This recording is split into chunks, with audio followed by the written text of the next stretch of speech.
Halo, Assalamualaikum warahmatullahi wabarakatuh. Ketemu lagi tentunya dengan saya Gian Sugianto. Pada hari ini seperti biasanya saya masih dalam program penyelenggaraan pendampingan individu kedua bersama saat ini dengan Bapak Ahmad Soleh yang merupakan calon guru penggerak yang berasal dari SDN 1 Karangkancana di Kabupaten Kuningan. Baik Bapak Ibu hebat, seperti halnya pada pendampingan-pendampingan yang sudah dilakukan kemarin, pada hari ini kita juga akan melewati berbagai rangkaian kegiatan. Yang pertama adalah kegiatan wawancara. Baik Bapak Ibu semuanya, pada kegiatan wawancara ini kita juga akan mencoba menggali berbagai informasi dan pengetahuan yang sudah dimiliki oleh CGP kita terkait dengan pendidikan program guru penggerak yang sudah dijalankan selama 2 bulan terakhir ini. Selain itu, dalam sesi wawancara kali ini kita juga akan mencoba menggali berbagai informasi terkait dengan tantangan-tantangan serta kesulitan yang saat ini dihadapi oleh CGP selama proses pendidikan guru penggerak itu berlangsung. Baik Bapak Ibu hebat, setelah kegiatan wawancara berlangsung, kita juga akan mencoba melihat kegiatan diskusi terkait dengan perumusan visi dan juga prakasa perubahan yang tentunya akan dilakukan oleh Bapak Ahmad Soleh di SDN 1 Karangkancana.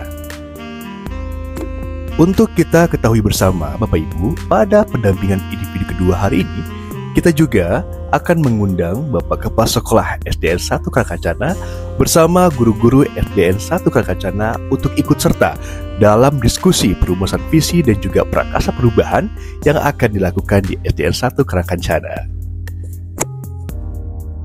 Baik Bapak Ibu, pada kegiatan ketiga, CGP kita juga akan mencoba menyebarkan angket atau kuesioner untuk 1.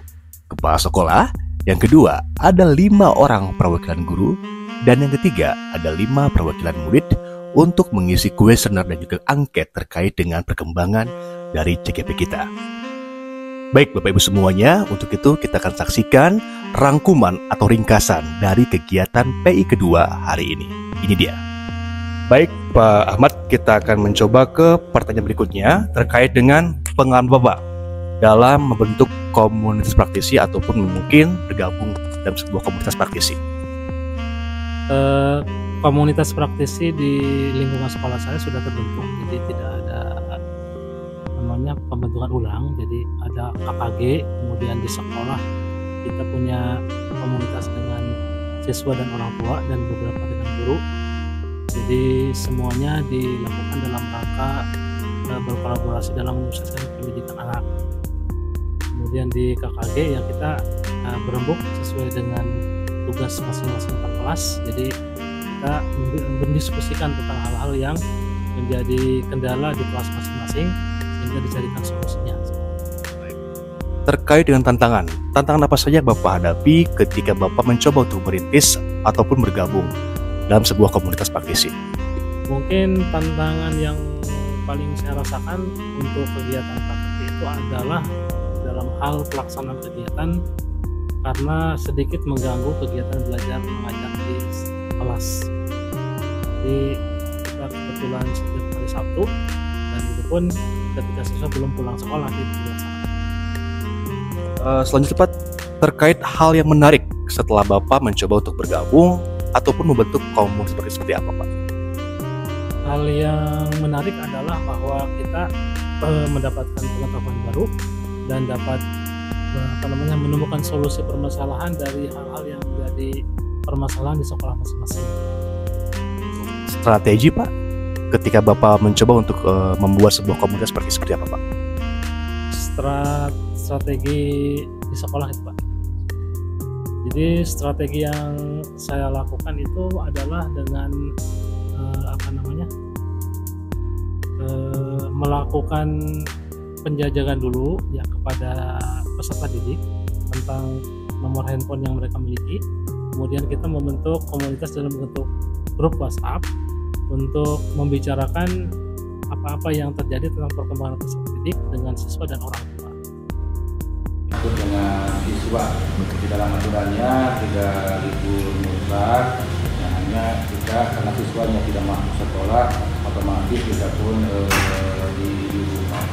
Yang berikutnya sesuai dengan surat perintah tugas yang terima dan dengan jadwal bahwa pada hari ini hari Kamis tanggal 12 ya, tanggal 12 Juli 2023, alhamdulillah kita ya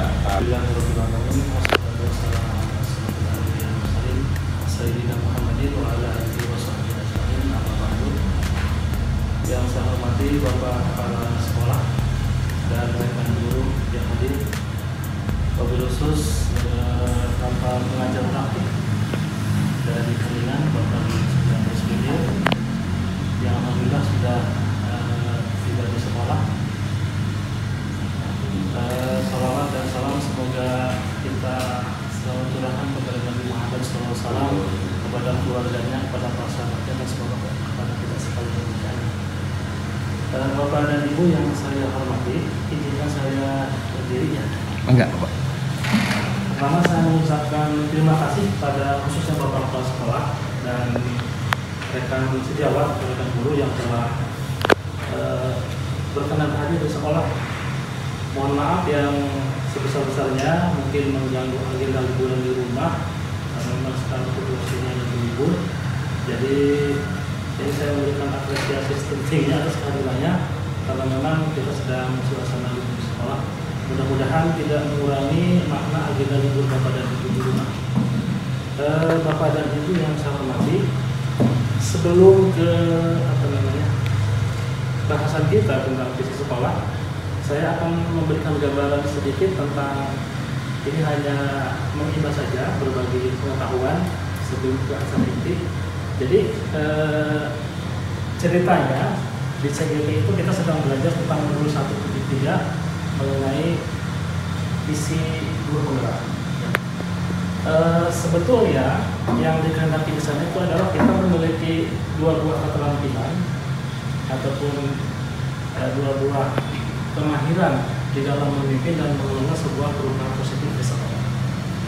Jadi CGP itu memiliki kemampuan untuk memimpin perubahan di sekolah dan sebagai pengelolanya. Yang pada akhirnya semuanya itu kita harus mewujudkan sebuah visi dulu, yaitu impian kita di masa depan tentang anak didik kita. Jadi visi itu adalah representasi visual kita. Jadi keterwakilan pemikiran kita sebetulnya siswa kita ke depan itu mau seperti apa? Itu visi ya. Nah setelah kita membuat visi, baru ke membuat prakarsa perubahan. Prakarsa perubahan itu adalah merupakan bentuk intervensi pada misi yang ditentukan oleh sekolah, sehingga nanti intervensi itu akan membantu sekolah dalam meraih visinya. Gitu ya. Prakarsa perubahan itu banyak, bisa di dalam kegiatan intrakurikuler, ekstrakurikuler, yang penting semuanya berkaitan dengan kegiatan di dalam sekolah maupun di luar kegiatan intrakurikuler. Dan semua itu tertuang dalam berbagai macam prakarsa perubahan. Nah dari ini ada sebuah tawaran ya, dari bagaimana kita merancang sebuah prakarsa perubahan sehingga kita bisa mengcover semua hal yang dibutuhkan untuk tercapainya prakarsa perubahan itu, yang disebut dengan inquiry apresiatif. Ini adalah sebuah pendekatan dari yang ditemukan oleh David Cochrane, yang ditemukan oleh beliau seorang pakar pendidikan. Kemudian di Indonesia kan itu menjadi bagian ya, menjadi bagian. Bagian itu merupakan kepanjangan dari buat pernyataan utama, kemudian ambil pelajaran, gali mimpi, kemudian jabarkan rencana dan atur eksekusi. Itu semua adalah proses yang inquiry apresiatif yang di Indonesiakan juga. Nah, sebetulnya inquiry apresiatif itu apa? Inquiry apresiatif itu adalah sebuah pendekatan yang memiliki dua ciri, yaitu ada upaya kolaboratif, artinya ada kerjasama di semua pihak sekolah. Kemudian ada yang disebut dengan bagaimana menentukan hal yang terbaik untuk sekolah. Jadi semua prakarsa perubahan dari semua guru itu ditampung, atau dari warga sekolah itu ditampung oleh kepala sekolah, kemudian dirumuskan mana yang terbaik untuk dijadikan sebagai prakarsa perubahan ke depan. Nah, Terus yang Hindia bergelora membanting di pantai Meliat itu, aku mendengar lagu Sajak Indonesia. Jikalau aku melihat sawah-sawah yang menguning menghijau, aku tidak melihat lagi batang-batang padi yang menguning menghijau. Aku melihat Indonesia. Jikalau aku melihat gunung-gunung, Gunung Merapi, Gunung Semeru, Gunung Merbabu, Gunung Tangkuban Perahu, Gunung Kelebet, dan gunung-gunung yang lain, aku melihat Indonesia. Lagu yang merdu dari Batak bukan lagi lagu Batak yang aku dengar, tapi aku mendengar Indonesia. Jikalau aku, terutama mungkin paragraf terakhir, jika aku melihat wajah anak-anak, aku tidak melihat itu, tapi aku melihat Indonesia. Kira-kira inspirasi apa yang ada di benak Bapak dan Ibu tentang puisi? Mungkin Pak Agus? Dari saya pertama, dari puisi yang sudah dibacakan oleh Pak Ahmad dari paragraf pertama mengenai puisi Aku Melihat Indonesia, bahwasanya yang sudah dibacakan itu yang pertama yang saya tanggapi mengenai keindahan alam Indonesia yang sangat begitu banyak sekali, sangat beraneka ragam sekali, ya. Terus yang terakhir itu bergeloranya atau semangatnya anak-anak Indonesia mengenai kemerdekaan Republik Indonesia. Seperti itu. Ada yang lain? Mungkin Pak Asep atau Bu Amin? Ada Pak? Yang menambahkan ya, sesuai dengan tadi puisi yang dibacakan oleh Pak Ahmad selaku CGT, ya itu menginspirasi ya. Jadi Indonesia itu keanekaragaman, juga pernikahan anak-anak bangsa, tetap ya puisi karya Soekarno ya, Soekarno. Yang utama itu adalah keutuhan Indonesianya. Jadi meskipun beraneka ragam segala macamnya, tapi yang utama itu adalah yang paling utama adalah Indonesianya, kesatuannya Indonesia. Ya. Terima kasih. Ya, betul sekali apa yang dikemukakan Bapak Kepala Sekolah juga Pak Agus, bahwa memang ada istilah yang mengatakan kalau Pulau Jawa dan Pulau Sumatera itu bukan dipisahkan oleh Selat Sunda, tetapi bahasanya itu harus Pulau Jawa dan Pulau Sumatera disatukan oleh Selat Sunda. Mungkin itu berkenan dengan isi puisi ini. Tetapi yang paling penting adalah bahwa ketika Bung Karno melihat anak-anak Indonesia yang akan merdeka, itu mungkin sejalan dengan program pemerintah saat ini, yaitu memerdekakan anak dalam belajar. Ya. Baik, Bapak dan membagikan beberapa lembar untuk silakan diisi. Ada 6 poin.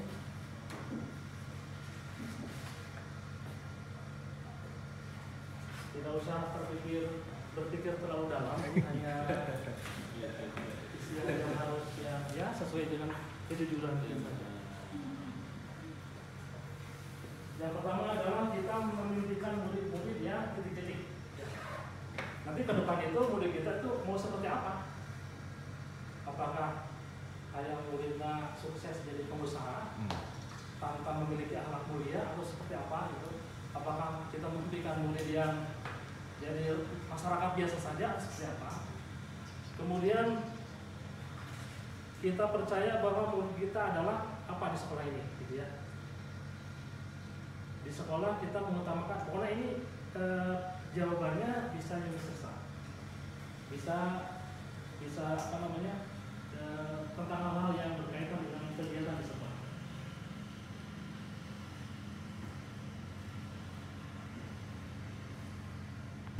Bahagia dan cerdas.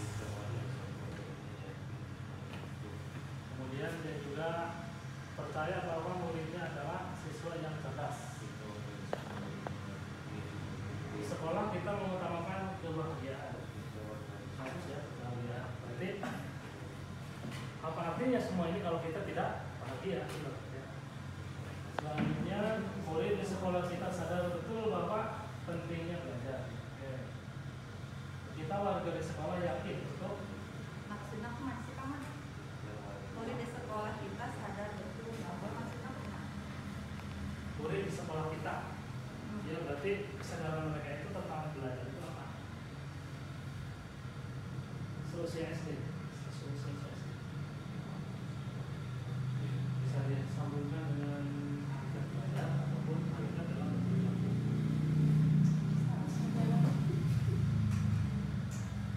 Misalkan kita sadar betul bahwa siswa kita itu ingin selalu dihormati ataupun diperhatikan oleh dunia. Yang mandiri dan berwawasan global. Mungkin di sini yang membedakan adalah beriman dan berwawasan global pada itu. Cerdas dan disiplin tinggi pembedanya. Kemudian sukses dengan didasari akhlak mulia. Berarti di sini akhlak ada, di sini ada. Kemudian di sini akhlak mulia ya. Yang terakhir adalah mampu berdiri sendiri dan menjadi penghasil dan menjadi pribadi yang toleran. Berarti di sini berdiri sendiri itu mandiri, kemudian toleran dan itu maksudnya memiliki toleransi tinggi terhadap orang lain. Jadi mampu berkebinekaan global mungkin ya. Jadi kira-kira apa ya Bapak Ibu? Di sini kita tulis. Ya. Berarti bertakwa dulu ya. Beriman ya. Beriman, kemudian Cerdas. Disiplin dulu Pak. beriman bertakwa ya. Ada akhlak di sana? Berakhlak ya. Iya. Kalau dalam bahasa ini berbudi pekerti ya. Berbudi pekerti.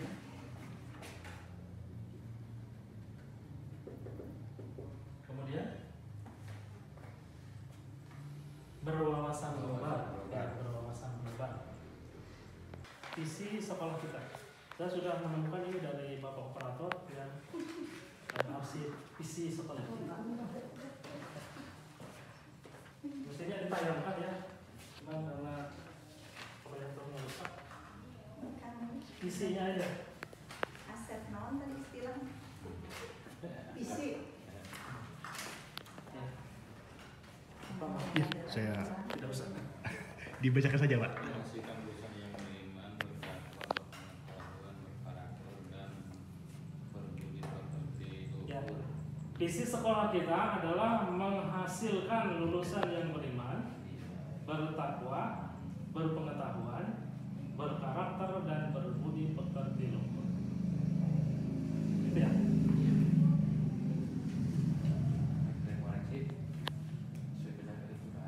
Untuk visi mungkin di sini ya kita buat perumusan visi. Pak Agus boleh menghasilkan lulusan yang beriman. Jadi semua warga sekolah memimpikan siswanya nanti ke depan jadi orang yang beriman, bertakwa,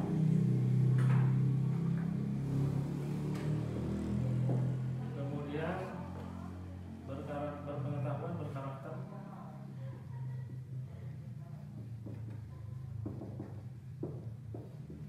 berkarakter, dan berbudi pekerti.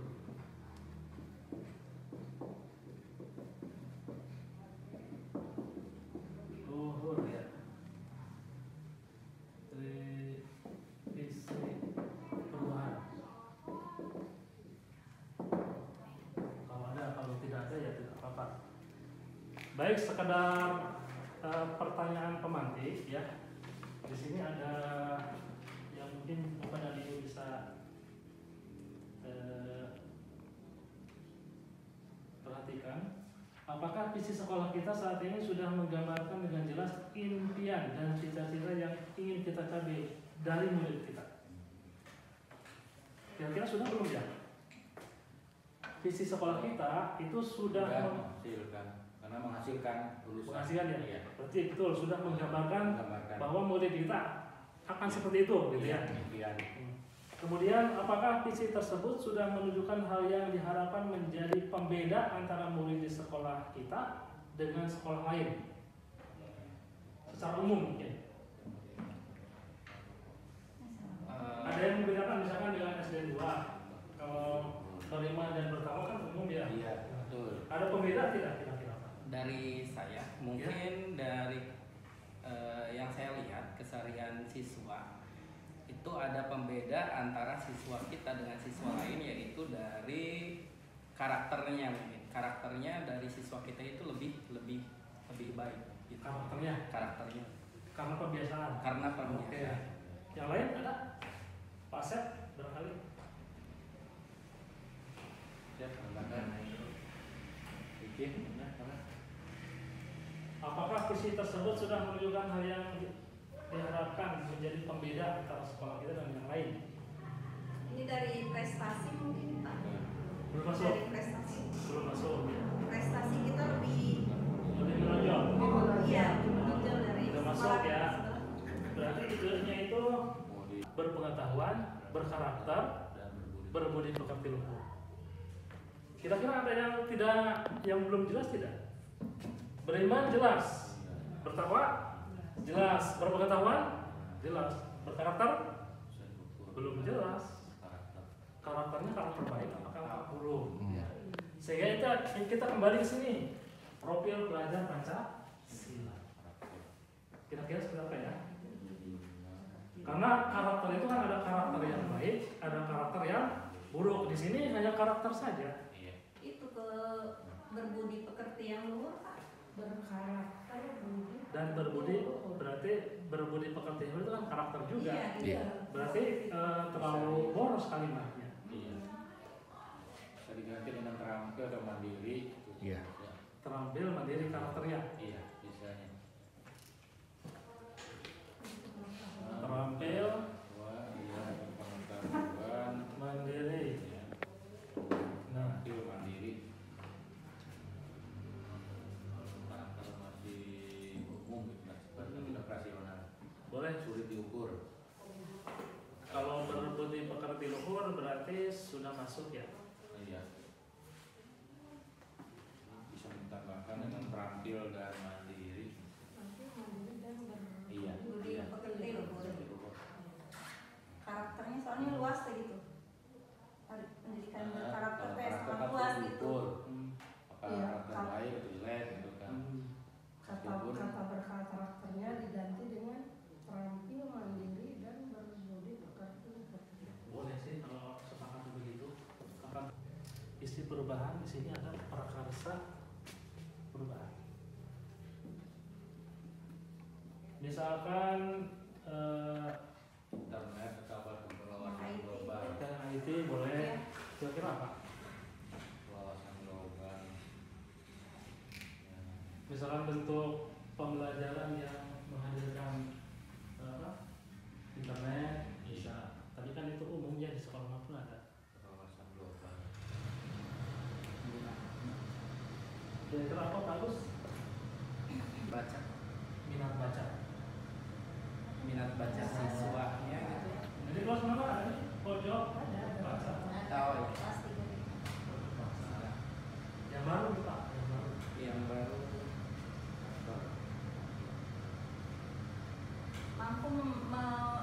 mampu melaksanakan pembelajaran dengan menggunakan Media internet. media ini. Iya, global. Iya Sangat bisa tuh Global, iya. memanfaatkan internet sebagai media. Iya. Pemanfaatan Internet sebagai media pembelajaran. sebagai media.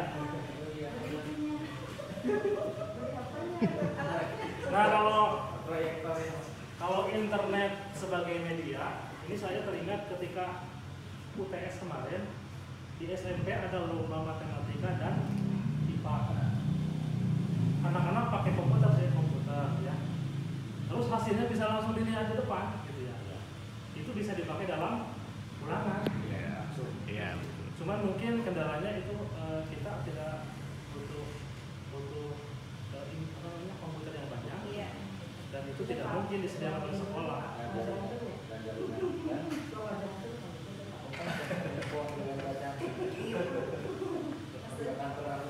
Tapi kalau di rumah si Ahya